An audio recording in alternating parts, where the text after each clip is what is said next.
कई बार ना आपने लोगों को कहते ये जरूर सुना होगा कि लाइफ में जो भी हो गया है अब हो गया है, उसको तुम एक्सेप्ट करो और move on. But what is actual meaning of acceptance? Hi, मेरा नाम जसमीत सिंह है और मैं एक मोटिवेशनल स्पीकर हूँ। और आज मैं इसी टॉपिक के बारे में बात करने वाला हूँ कि एक्सेप्टेंस एक्चुअली में होती क्या है। तो मैं एक सवाल पूछता हूँ आपसे, according to you what is the actual meaning of acceptance? क्या एक्सेप्टेंस का मतलब यह है कि लाइफ में जो भी कुछ हो गया है सो हो गया है, अब तुम उसे बदल नहीं सकते, सो सिर्फ मूव ऑन करो, या कुछ और? तो चलो इस चीज को समझने के लिए एक एग्जांपल से शुरू करते हैं। सो लेट्स से कि you were in a relationship और सब कुछ बहुत अच्छा चल रहा था, but all of a sudden everything changed.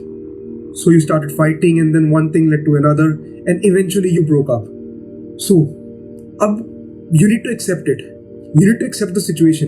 अब तुम्हें समझना होगा कि जो भी हुआ वो हो गया है, अब तुम उसे बदल नहीं सकते, so you need to accept and move on. But in reality acceptance का मतलब सिर्फ ये नहीं है कि तुम उस सिचुएशन को एक्सेप्ट कर लो। एक्सेप्टेंस का मतलब ये है कि with situation you need to accept the way you feel about that situation. हम नॉर्मली चीजों को, सिचुएशंस को एक्सेप्ट करने की बात करते हैं, बट कभी भी अपनी फीलिंग्स, अपने इमोशंस जो उस चीजों के प्रति या उस सिचुएशन के प्रति हमारे अंदर है, उसको एक्सेप्ट करने की बात ही नहीं करते। एक्सेप्टेंस का मतलब सिर्फ ये नहीं है कि यार जो भी हो रहा है तुम्हारी लाइफ में उसको एक्सेप्ट करो और चल जाओ। नहीं नहीं नहीं, तुम उस फीलिंग को भी एक्सेप्ट करो। सो अब क्या हुआ, ब्रेकअप हो गया, अब फीलिंग्स क्या होंगी?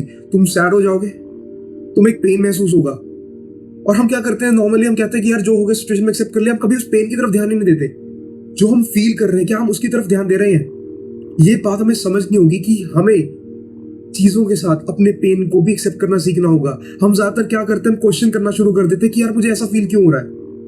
We never say it's okay to not to be okay. You need to understand that sometimes it's okay not to be okay. If you are feeling the shit then you are feeling it man. चीजों के साथ अपनी feelings को भी accept करना सीखें। क्या कभी सोचा है हमें वो पेन क्यों होता है? कुछ बुरी सिचुएशन हमारे साथ अगर हुई तो हमको एक पेन फील होता है, हम दुखी हो जाते हैं उसके बारे में। क्या हमने कभी सोचा कि ऐसा क्यों होता है? ऐसा इसीलिए होता है कि जो हम चाहते थे, the way we want the things to turn out, it didn't turn out that way. जो हम चाहते थे, जो होना चाहिए, वो वैसा नहीं होता, जबकि उसके उल्टा हो जाता है, उसका विपरीत हो जाता है, उसके उल्टा हो जाता है। इसीलिए हम एक इमोशन, एक सेंसेशन फील करते हैं अपने अंदर, और हम कभी भी उस सेंसेशन के बारे में बात ही नहीं करते।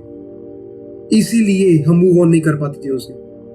We need to talk about it, we need to say to ourselves कि हाँ, अगर मुझे दुख फील हो रहा है तो एक्सेप्ट, हाँ हमें अपने आप से एक्सेप्ट करना है। हम अपने आप से झूठ बोलते रहते हैं। हमको अपने आप से, अपने अंदर से एक्सेप्ट करना है कि हाँ, अगर मुझे ऐसा फील हो रहा है तो हाँ मुझे हो रहा है। If I am feeling sad, yes I am feeling sad and it's okay, क्योंकि हम अकेले नहीं है। इस दुनिया में बहुत से लोग हैं जो कहीं ना कहीं सिचुएशन से गुजर रहे होते हैं, और बहुत से लोग हैं जो हमारी ही जैसी सिचुएशन से गुजर रहे होते हैं, और उनको भी ये सब होता है। We are humans, we feel things. This is the actual meaning of acceptance. और जैसे ही हम इस फीलिंग से दूर हो जाते हैं, हमारा जो दुख और जो पेन, जो दर्द है, वो और बढ़ जाता है। कभी नोटिस करना इस बात को, जैसे ही हम मानना नहीं चाहते जो हो चुका है, और जैसे ही हम जो फील कर रहे हैं उसके बारे में वो भी मानना नहीं चाहते, तो हमारा पेन बढ़ जाता है। Getting away from the reality is what causing pain. So accept it कि हाँ, अगर हुआ है तो हो गया। अगर मुझे ऐसा फील हो रहा है तो हाँ मुझे ऐसा फील हो रहा है, इसमें कोई बड़ी बात नहीं है। मैं भी इंसान हूं, मुझे भी फील हो सकता है, मेरी भी फीलिंग्स है। The moment you start agreeing with how you feel, you will definitely see a difference. And this is how you actually heal. You'll start the process of healing. इस बात की एक बार गहराई को समझना। सिचुएशंस के साथ हमारी उसके प्रति जो भी फीलिंग्स है, उसको भी देखना शुरू करो, उससे भागो मत। अगर पेन हो रहा है तो उसको देखो, बैठो उसके साथ, ठहर जाओ, उसको एक बार देखो कि हाँ मुझे एक सेंसेशन हो रही है, मुझे हाँ ये पेन हो रहा है। Start agreeing with the things that is actually happening right now, rather than saying कि यार ये क्यों हो रहा है। अगर वो चीज नहीं मिली तो ठीक है ना। This is what I call the actual meaning of acceptance. हम सिर्फ ऊपर ऊपर लेवल की बात कर लेते हैं कि एक्सेप्टेंस का मतलब है सिचुएशन को समझ लो, सिचुएशन को मान लो कि हाँ हमारे साथ बुरा हुआ है तो हो गया है। और वो एक्सेप्टेंस हो गया? नहीं. Which situation? You need to accept the way you feel about that situation. That is the true meaning of acceptance.